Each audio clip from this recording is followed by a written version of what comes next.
What is up, everybody? It is time for the Mencia Minutes, where I take stories that happen during the week and give you my spin on them. Some are funny, some are interesting, some are serious, but they all need to be talked about according to me. So let's have some fun. Are you guys ready? By the way, let everybody know I took about a month off, but we're back doing these once a week. So let everybody know Mencia Minutes are back. Are you ready? Here we go. Disneyland is back, everybody, and so is Disney World. But watch out how you dress, because they're watching you. And I don't mean masks. Yeah, 2 girls were asked at one of the Disney theme parks to go and change and put on some different clothes because they were a little too revealing. They said, well, it's confusing what we can and cannot wear. We didn't think this was inappropriate, but they think it's inappropriate. And in another story regarding the property, specifically Disney World, they've actually gotten rid of 250 alligators from some of the lakes and ponds on their properties, because I don't know if you remember back in the day when a kid got attacked when he got close to one of those ponds. I think it said no swimming, but you know, there was an alligator in there. And so basically, here's what's going down. Mickey Mouse is trying to say, no holes or alligators anywhere on the goddamn parks. The Pope met SpiderMan. Yes, SpiderMan's hanging out at the Vatican. The Pope sees him. They shake hands. They exchange. Nobody knows what they said to each other. Here's what I think. I think SpiderMan said, hey, I'm Spider-Man.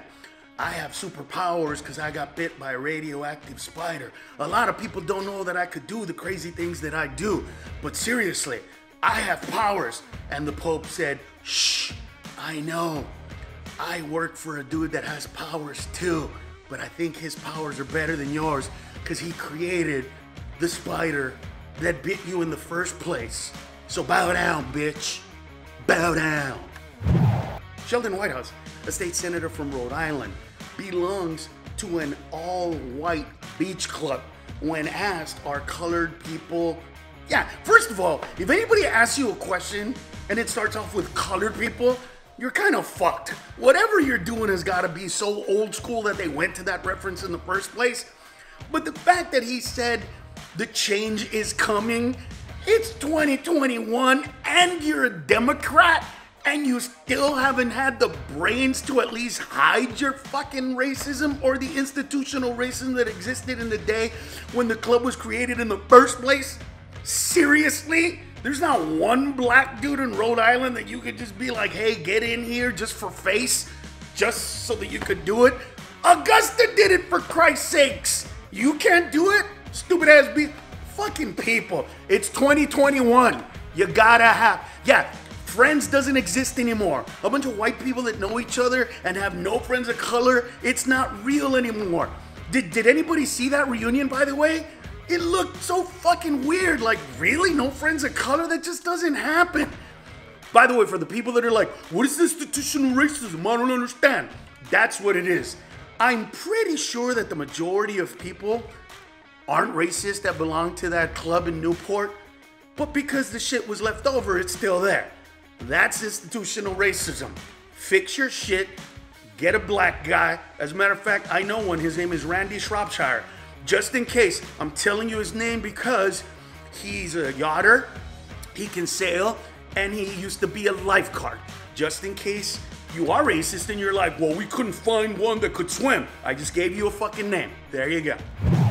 A mysterious In-N-Out burger, which is pretty much a West Coast thing. They have trucks, right, that go around. I know because we did this on Mine and Mencia once or twice every season to reward, you know, the people, because those burgers are amazing. But anyway, they only exist on the West Coast pretty much. And there was one in Washington, D.C. Listen, D.C., trust me on this one. Pull that fucker over and have them make you a double-double with cheese, animal style. That is what you need to do. Stop asking questions and pull it over. Hurry, go get yourself a goddamn double-double. All right, so this next story is about those weighted blankets. So I saw this kind of infomercial commercial thing. Anyway, it said this weighted blanket, it holds you down, it keeps you. Here's what I think. For people that feel oppressed, which are poor people, right? It doesn't matter what color you are. Because there's poor white people that think the system is against them. There's poor black people that think the system is against them. There's poor Latinos that think the system is against them. Listen to me. That fucking towel is not for you. That towel is specifically for middle class people that have a great life, that don't know what to do with their time, that have enough money to spend, that have a good credit score, and at night they need something to hold them down, to show them a sense of security. For those of you that grew up like me, that fucking blanket feels like a police officer putting his fucking knee on your back and the entire weight of the world telling you no matter what you do, you can't fucking go anywhere because you're a goddamn poor immigrant beaner fuck. All right, so that revealed a little bit about me.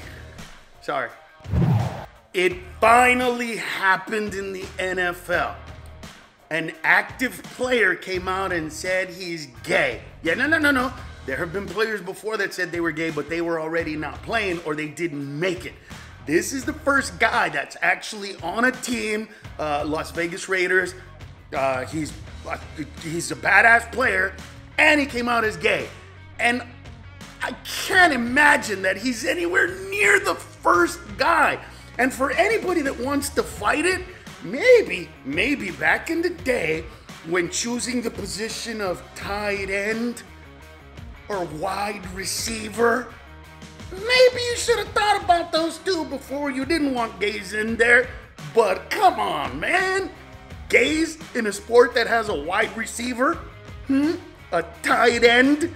A guard? That guy says no. The tackle? The dude who brings you down? Do we need to keep going? Or does this sport kind of sound gay already? I love it, by the way. I love it. But come on. I would rather be the tight end than the wide receiver, though. That's for sure.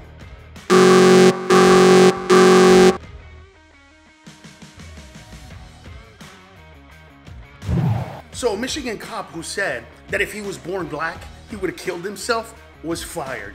For you people that don't understand why people of color and minorities specifically are bitching about cops' attitudes, it's that. He's basically saying that all black people are a certain way that he sees so negative that if he was born black, he wouldn't be able to overcome it. He wouldn't be able to pass it. He wouldn't be able to go beyond it. He would just kill himself because being black in and of itself entails all that negative shit.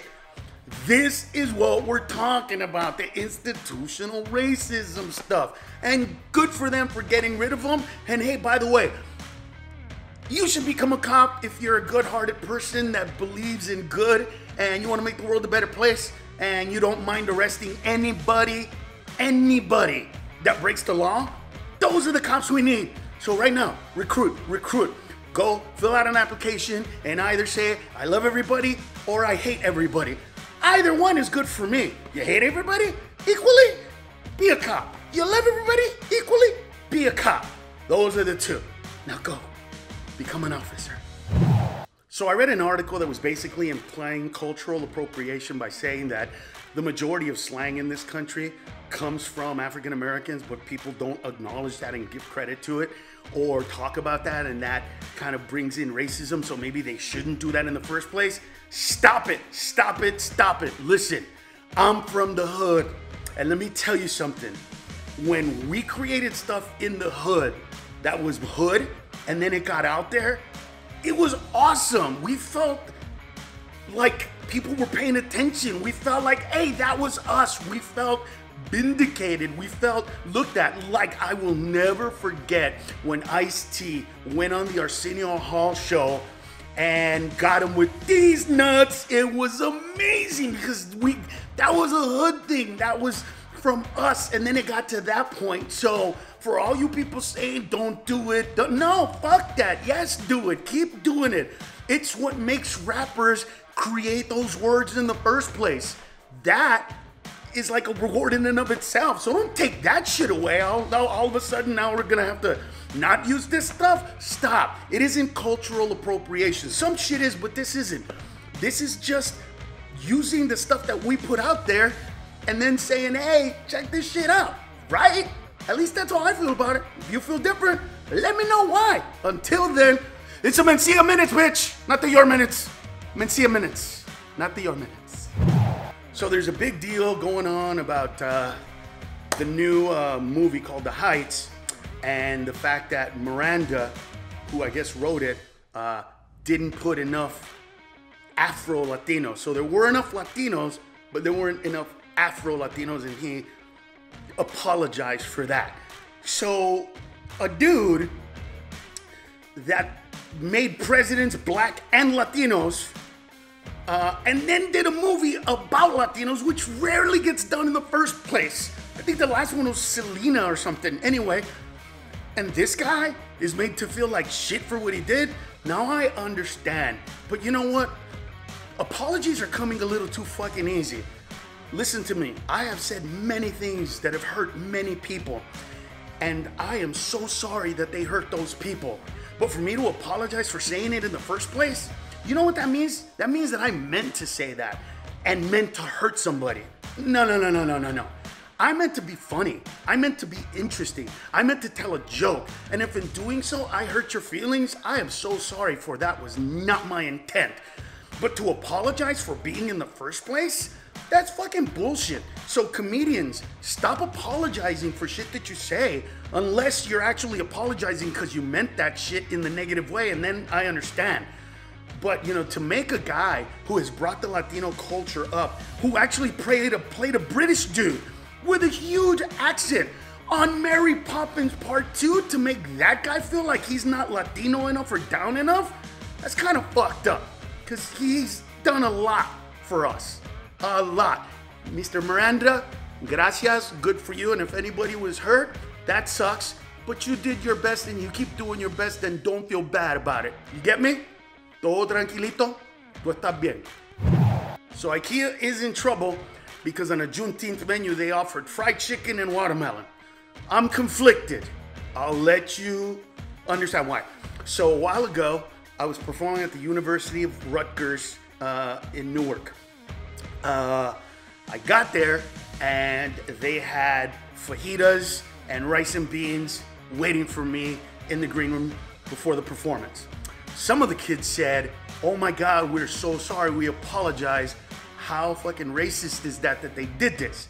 And I said to them, first of all, I don't believe it's racist. I love rice and beans. I pretty much eat those every single day. And I love fajitas.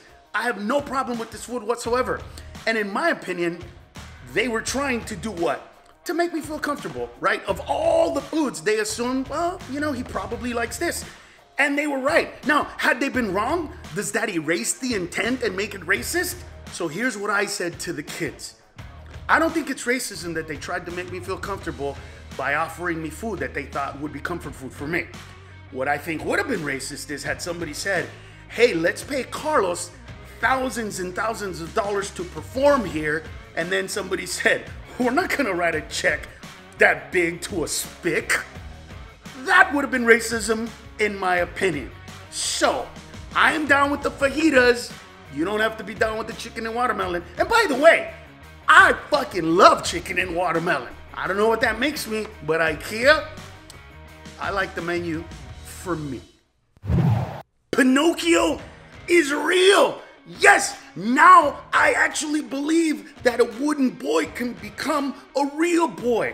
Okay, you know how he goes in the whale's mouth and the whole thing, and you're like, that could never happen? It actually happened. So a lobster diver off the eastern coast of United States was diving, and a whale went down, got him in for 40 minutes, and then spit him out. So he didn't swallow him. So first of all, holy shit, he was smart and cool that he didn't eat him, but more importantly, he took him on a ride. I'm a real boy. I'm a real boy. It's real. Pinocchio is real. And if you don't want to comment here and you got something really long to say, Carlos Mencia at carlosmencia.com. That is where I will get your mail, positive or negative. It doesn't matter. Let it come at me. For the rest of you, thank you so much. We do these once a week. Let everybody know once again. And until next time, I bid you